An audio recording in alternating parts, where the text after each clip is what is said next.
cuál es la amplitud de su amor y su misericordia, cuál es la imbatible, la irrefutable gracia suya.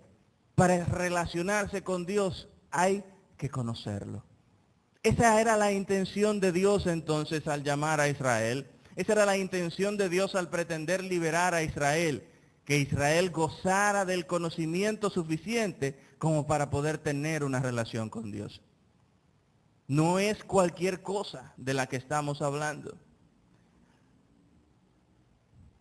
Cuando algún enamorado va a la casa de los padres a hablar por la joven que le ha atrapado en su corazón, esa joven que se ha convertido para él en la más especial de las criaturas de Dios, él llega a ese hogar, pero llega bajo las reglas, llega a conocer las reglas, llega a conocer cuáles son las normas que habrá de establecer la familia para que esa relación cuente con la bendición de ellos.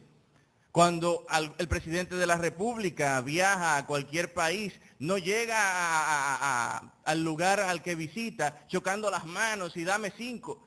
Llega según un protocolo que ya ha sido establecido, que alguien le explicó y conoce, con la intención de evitar cualquier confusión, evitar cualquier situación que pudiera resultar ofensiva. Imagínese cuánto más llegar ante la presencia del Dios nuestro, imagínese cuánto más importante es conocer cuando nosotros estamos en la condición de ser pecadores y Dios, que es 3 veces santo, se relaciona con nosotros. Hay que conocer a Dios para evitar ofenderle. Hay que conocer a Dios para entender qué cosas Él quiere de nosotros. Hay que conocer a Dios para agradarle. Hay que conocer a Dios para poder aprovecharse de los beneficios que da el relacionarse con Dios. Es precisamente de eso de lo que quisiera compartir brevemente en esta noche.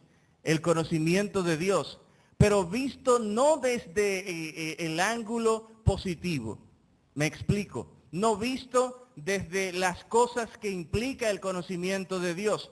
He querido observar más que la vida de Moisés, la vida de un hombre a quien se pudo considerar en alguna manera como el archienemigo de Moisés, Faraón, y cómo su actitud, cómo su continuo rechazo a Dios muestra precisamente esos factores, esas características que tiene todo aquel ser humano que desconoce a Dios, que no conoce a Dios.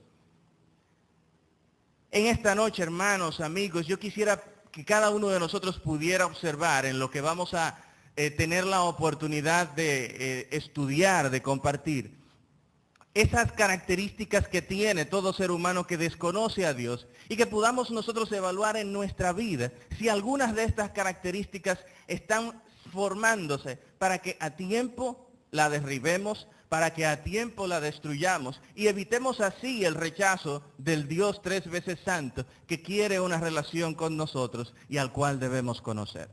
En Éxodo capítulo 5 entonces, donde inicia el relato, nosotros podemos ver a Moisés acercándose a Faraón con su hermano Aarón, autoridad de Dios. Una persona que no conoce a Dios no es una persona que dice, yo no sé dónde vive, yo no conozco su nombre, no sé dónde o con quién se relaciona. No. Una persona que no conoce a Dios manifiesta su desconocimiento de Dios cuando rechaza la autoridad de Dios. Faraón escucha la instrucción simple que le provee Moisés, la cual es traída de parte de Dios mismo, y Faraón, en lugar de escuchar, en lugar de decir, de venir con diligencia a traer la respuesta del mensaje, Faraón rechaza y dice, ¿quién es Jehová?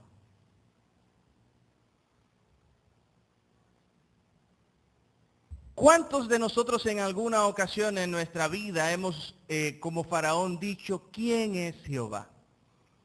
¿Cuántos de nosotros hemos recibido en algún momento una instrucción, una ordenanza de Dios para nuestra vida, tan sencilla y tan simple como la que recibió Faraón? Y al escuchar el mensaje hemos dicho, ¿quién es Jehová?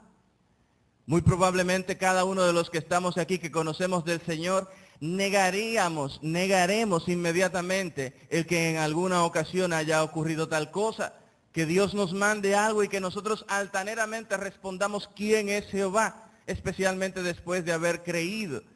Muchos de nosotros dirán, yo gozo de una relación con Dios, ¿cómo puedo yo entonces venir a comportarme tan altaneramente y decir quién es Jehová para mandarme a hacer tal cosa, como hizo Faraón? Sin embargo, el desconocer la autoridad de Dios no es expresarla simplemente en palabras. Hay actitudes, hay acciones que muestran realmente cuando nosotros estamos, cuando en nuestro corazón, no está la intención de conocer a Dios. Fíjense que en primer lugar, como dice la proyección que tenemos aquí, al escuchar el mensaje, desconoce la voluntad, desautoriza la voluntad de Dios, decide no hacer la voluntad de Dios. En el versículo 2, cuando él escucha la petición que trae Moisés de parte de Dios, además de decir quién es Jehová para que yo oiga su voz y deje ir a Israel, su respuesta es, yo no conozco a Jehová, yo no dejaré ir a Israel.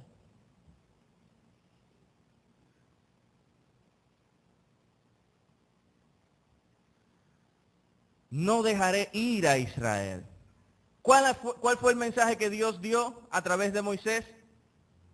Deja ir a mi pueblo. Ese es el mensaje. ¿Cuál es la respuesta que trae Faraón en su desconocimiento de Dios? No dejaré ir a mi pueblo. Fíjese que no solamente es entonces con decir quién es Jehová que se desconoce al Dios al que servimos. Es posible también mostrar desconocimiento del Dios al que servimos cuando no hacemos su voluntad. Dios no puede ser una autoridad en la vida de aquel que no cumple su voluntad. Dios no puede ser el que gobierna la vida de aquel que, como Faraón dice, no voy a hacer lo que tú mandaste a que hiciera. Es algo que afecta directamente a Faraón. Es algo que tiene mucho que ver con el amigo, la amiga que en esta noche puede estar aquí que no conoce de Cristo. Pero es algo que tiene que ver también contigo y conmigo. Cuando Dios dice haz y yo digo no haré. Cuando Dios ordena no hagas y yo decido hacer.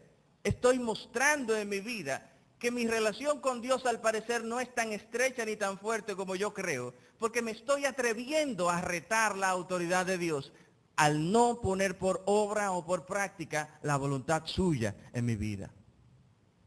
Esto es de lo más extraño que puede ocurrir. Y es extraño no porque no pase con frecuencia, sino porque no tiene sentido. No tiene sentido que un creyente desconozca la voluntad de Dios en su vida. Eso se entiende de un inconverso, eso se puede entender de una persona que no goza de una relación con Dios. Pero ¿qué sentido tiene para el creyente desobedecer la voluntad de Dios?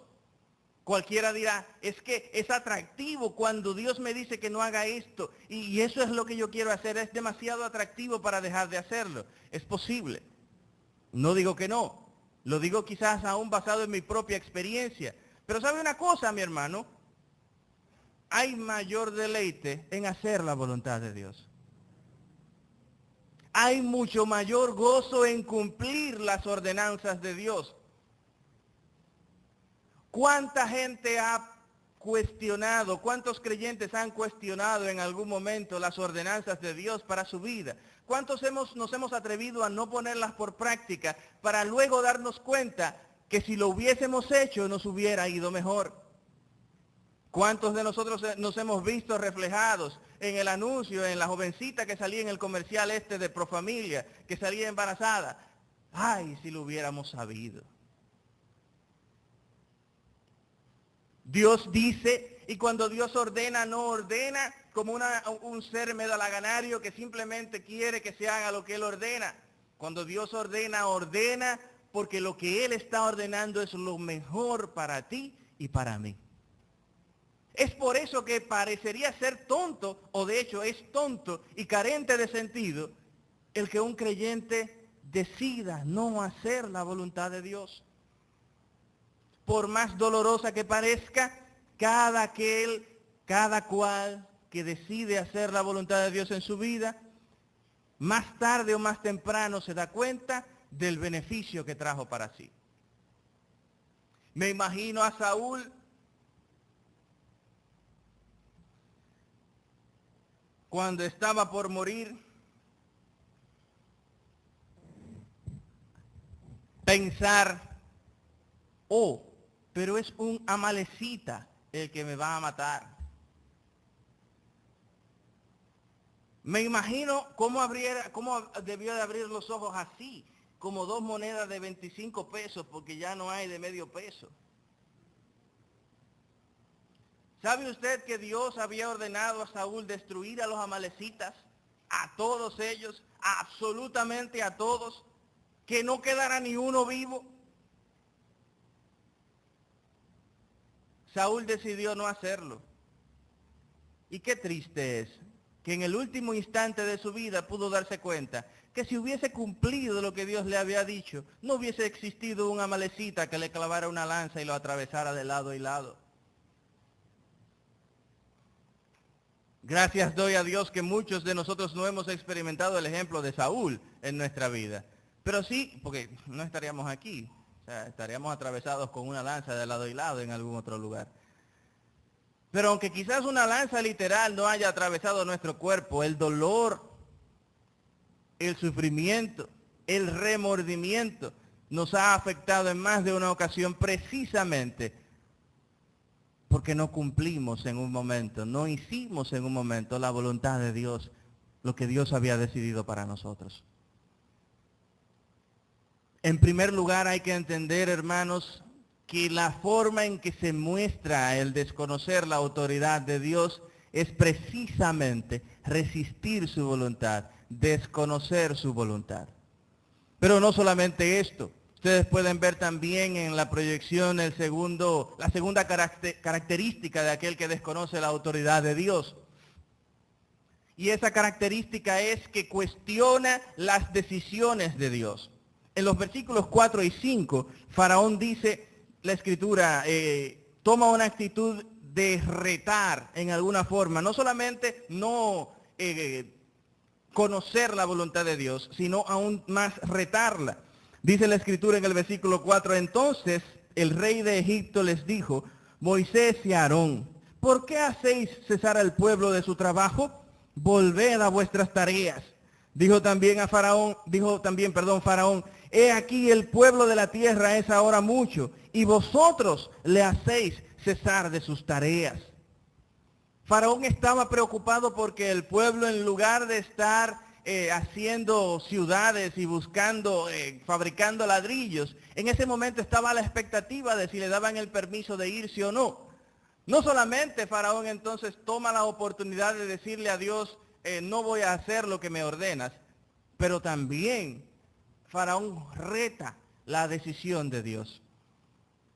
La decisión de Dios era que el pueblo saliera, y Faraón no solamente dice, no, el pueblo no va a salir, sino que empieza a cuestionar la decisión de Dios de que el pueblo saliera. Es trabajando que deberían de estar. Es buscando paja para hacer ladrillo. Es construyendo la ciudad que les dije que construyera. ¿Qué es eso de que van a salir a adorar al desierto? No. Lo que tienen que hacer es ponerse a hacer sus ladrillos. Dice la Escritura aún más en el resto del capítulo 5, que por causa del tiempo que no voy a leer, pero conocemos la historia. ¿Qué dice el capítulo 5? Dice que hizo aún más duras las tareas. Y bueno, lo vamos a ver en un momento.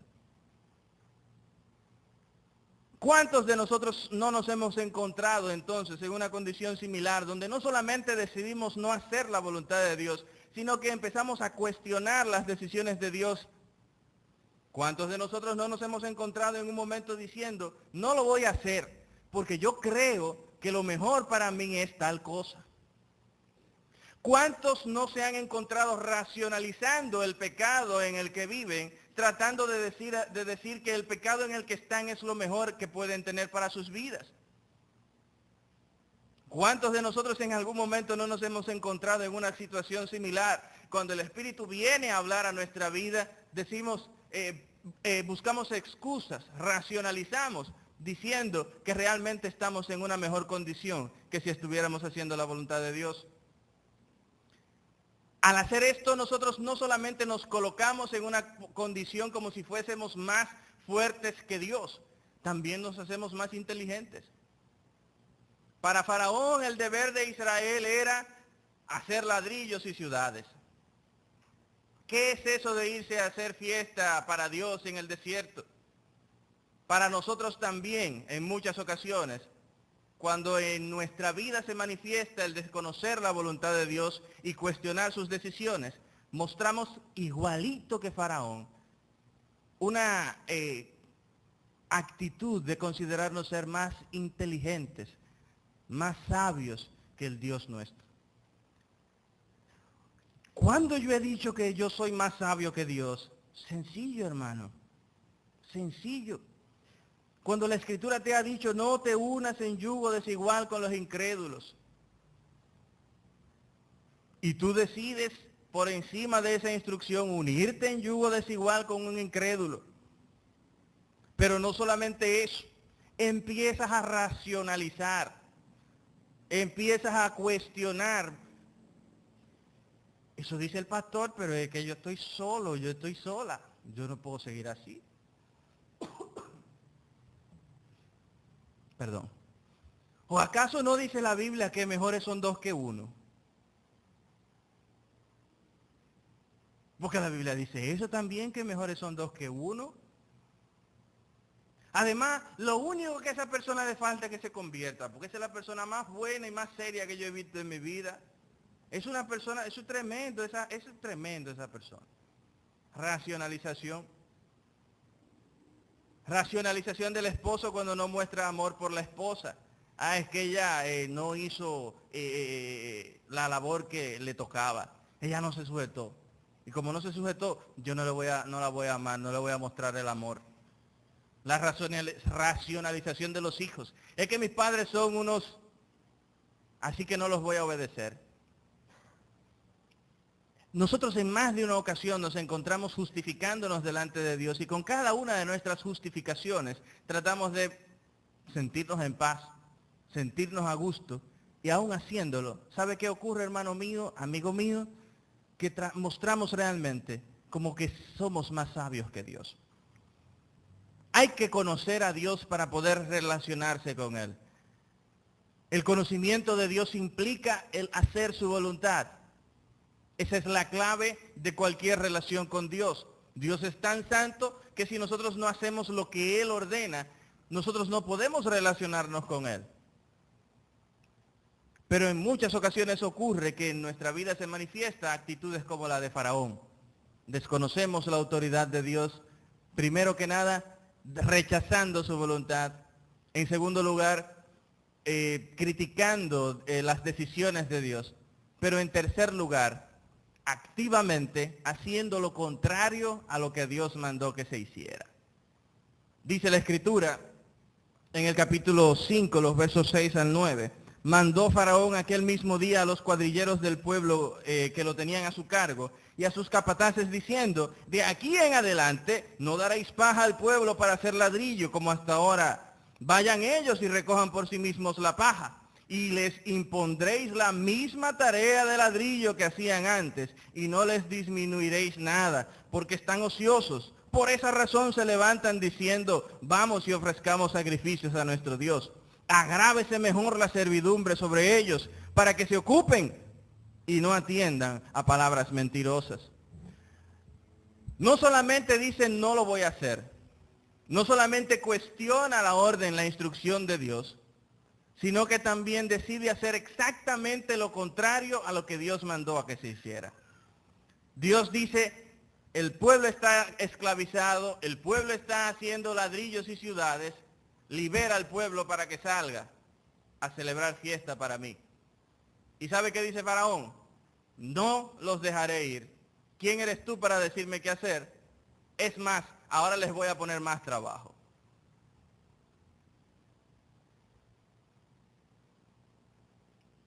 Desconocer la autoridad de Dios implica no hacer su voluntad, criticar sus decisiones, pero implica también cuando no solamente no hacemos su voluntad, sino que decidimos hacer exactamente lo opuesto a lo que Dios ha mandado hacer.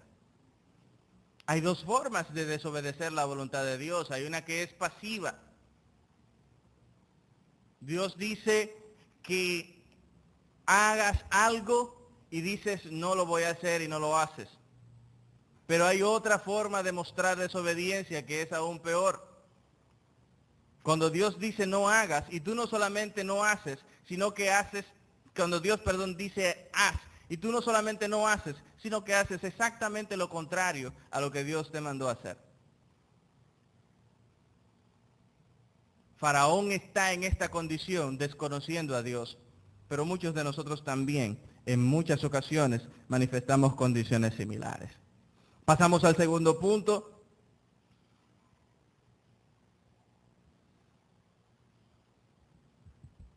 En ese proceso de obstaculizar la relación con Dios, en ese proceso de no conocer a Dios de la manera que Él quiere ser conocido, no solamente se da el hecho de que se desconoce la autoridad de Dios, sino que también se da el hecho de que nosotros en muchas ocasiones escogemos para nosotros otros dioses.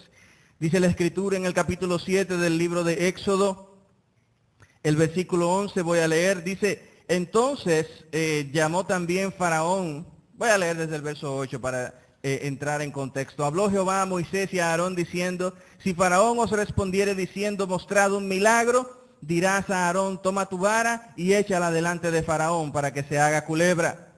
Vinieron pues Moisés y Aarón a Faraón e hicieron... Mucha gente no lo recuerda y muchos aún no lo creen, pero cuando yo estudiaba acá en el colegio era extremadamente delgado. Muy delgado. Tan delgado que yo hubiese podido fácilmente de querer negociar con Dios, de querer medio... ¿Estaba realmente en la intención del corazón de Faraón dejar ir al pueblo? El relato que vemos a continuación nos muestra que no. Dice la Escritura, Moisés le pregunta, ¿cuándo debo de orar para que esto ocurra? Verso 10, Faraón dice, mañana. Moisés responde, se hará conforme a tu palabra, para que conozcas, para que sepas, para que entiendas que no hay como Jehová nuestro Dios. Las ranas se irán de ti y de tus casas. El versículo 12, salieron Moisés y Aarón de la presencia del ejemplo clásico, es el ejemplo de los desempleados. Todo aquel que es desempleado necesita un empleo y ora por el empleo. Recibe el empleo. El empleo le aleja de Dios. Ya no está en el ministerio, ya no asiste a la congregación, ya no se relaciona mucho con la familia porque está entregado al trabajo. Pierde el trabajo. Alguien le dice, mira a ver, trata de conocer, de entender la voluntad de Dios en tu vida. Vamos a orar para que consigas un trabajo y procura que no ocurra lo mismo otra vez, que te alejes de Dios. Y esa persona empieza a orar fervientemente por un trabajo. Señor, y si tú me das ese trabajo, yo te prometo que yo voy a seguir en el ministerio. Y aún yo voy a doblar el tiempo que ofrezco para servirte y voy a hacer más y voy a... Llega el trabajo y pasa lo mismo otra vez. ¿Hay realmente algún trabajo que sea tan pesado, tan fuerte, que impida al creyente servir a Dios? Si lo hay, déjelo.